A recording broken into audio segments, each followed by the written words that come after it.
You're watching A Journey Through Business, and this week we're going to do another book review. Book review this week is a book called Buy Low, Rent High by Samuel Leeds. Now, first thing to note about this book is similar to the book I did last time, Flip It. Again, Buy Low, Rent High is unpublished. No one's published it. It's just sold. He sells it through Amazon. Amazon doesn't require books to be published to sell them.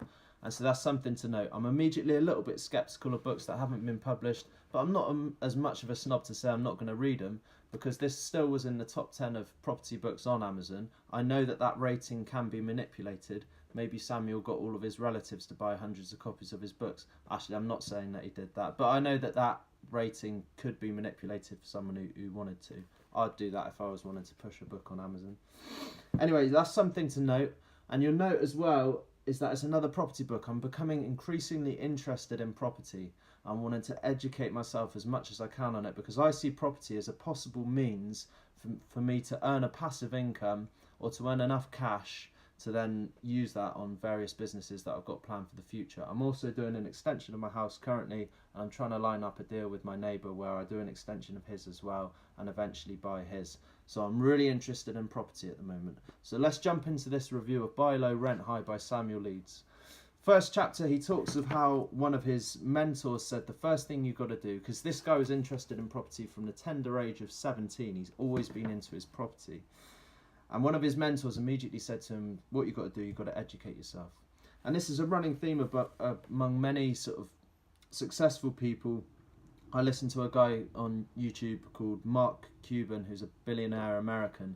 And he always says, the startup companies always think that they need cash, but they don't need cash. What they really need is knowledge and education, and they need to learn, and they need the effort that they need to apply in learning and becoming an expert in whatever area they're going to operate in. So this guy, Samuel Leeds, went ahead and got himself educated, read loads of books, and he went to something called the Property Investors Network.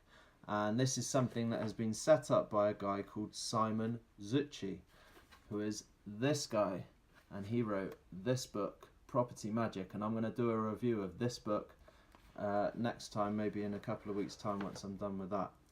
And so yeah, this guy, Simon Zucchi, was a bit of a mentor to Samuel Leeds, and he went on his mastermind intensive course and learnt as much as he can about property. One to note there is that I read recently is that if you own a company, which is what I plan to set up as a property company eventually, you can actually claim as expenses any educational property books that you buy, but also any property courses that you go on. So you can really gorge yourself on property courses. So Samuel's first deal, he talks about his first deal very fondly, of when he had just started. He managed to buy a house that was below market value, and then he was able to immediately after he'd bought it remortgage it and release the equity, the difference between the price he bought it and its actual market value, and that gave him a lot of cash which he could then go and reinvest or do whatever he wanted with. He did that deal just before the credit crunch and the financial crisis of 2008. So now it's not as easy to buy a property below market value and immediately refinance and remortgage to release any gain that you've made.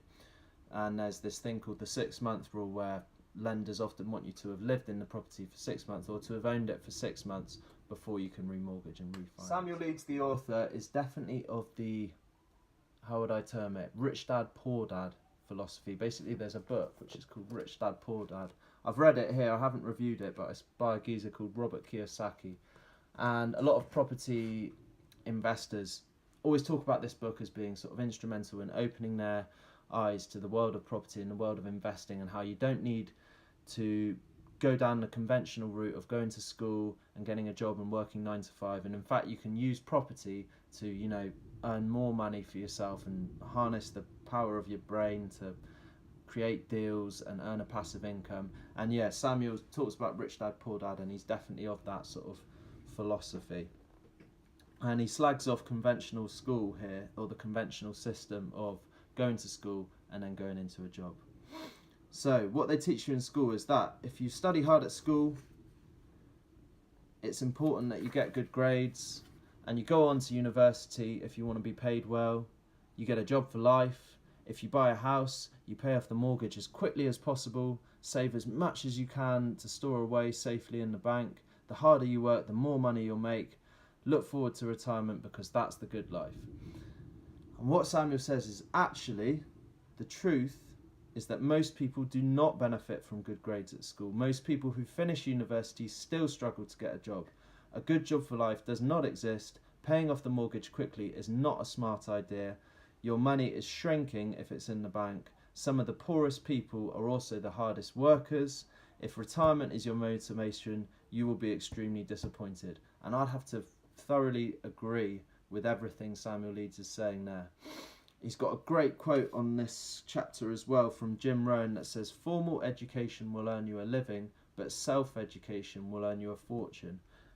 And funnily enough, that exact same quote was in Flip It, which I mentioned last week, that this book's got some great quotes in as well. Both books use that same quote, and it's a good quote. Samuel Leeds is always all about the rent. He's all about the rent. He's not looking as much for capital growth, or the vibe I get from him is it's all about return on investment, passive income, getting as much rent as you can from every investment that you make. And he says, it doesn't matter what a property looks like if it's ugly. If the math stacks up, you've got to be non-emotional about it, and you just got to look at how much rent you can get from every investment you make. Which is fair enough. I think people do get emotionally caught up in properties and, oh, this house looks so lovely, look out the garden, look, and it's on a nice street, and they forget that they might not be earning as much rent by buying that house than buying another one. I know there's two schools of thought, rent versus capital growth, but I think Samuel Leeds is definitely in the rent camp. Probably one of my main takeaways from his book, it's quite a subtle one, it's just one small part of the page, but it really resonated with me. But he said, don't get sucked in to what the vendor's saying, what the asking price of a property is. And don't think that you've got a fantastic deal if you buy a property for a lot below the asking price, because it's just the asking price. It doesn't mean that it is the actual market value of that property. The vendor might be incredibly optimistic and be putting a property on the market for £250,000 when actually the market value of their property is only £200,000. So don't say, oh, I'm getting it for, his asking price was 250, I'm getting it for 200. What a fantastic negotiator I am. What a brilliant deal I've got. Do your research and find out what the true market value of that property is, and then try and buy below that, because that's what matters. So it really doesn't matter about what the seller has put their property on for. Samuel Leeds is a big fan of HMOs, or houses of multiple occupancy, and he's using that as a way to maximise the rent that he can get from a property. And it's basically where you rent out each individual room of your house rather than having everyone on the same tenancy agreement. And so that's something I'm going to look into as well. I'd say the main thing that I take from this book, Buy Low, Rent High, and also that I'm getting from this book, Property Magic, that I'll review soon, is that if my property strategy is going to be to buy properties to then rent them out, maybe I'm not in the right city to do that. I'm in Bath, where property prices are really high, but rents aren't as high as the capital growth that you can get off a property in Bath. So maybe if I'm going to make a strategy of renting properties, I need to look up north, and I need to become an expert in a city up north where I can buy properties for cheap but rent them out really high. Anyway, so yeah, good book, short book. My only criticism of this book is probably that as you're getting really interested in one of the topics he's covering, he then moves on to another one. But it is just a short book, so I knew that would be the case.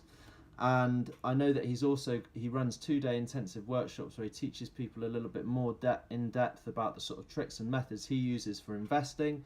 And I know that this book, he probably sees it as a way to get people's interest and then get them on that course. So I don't blame him for using that strategy.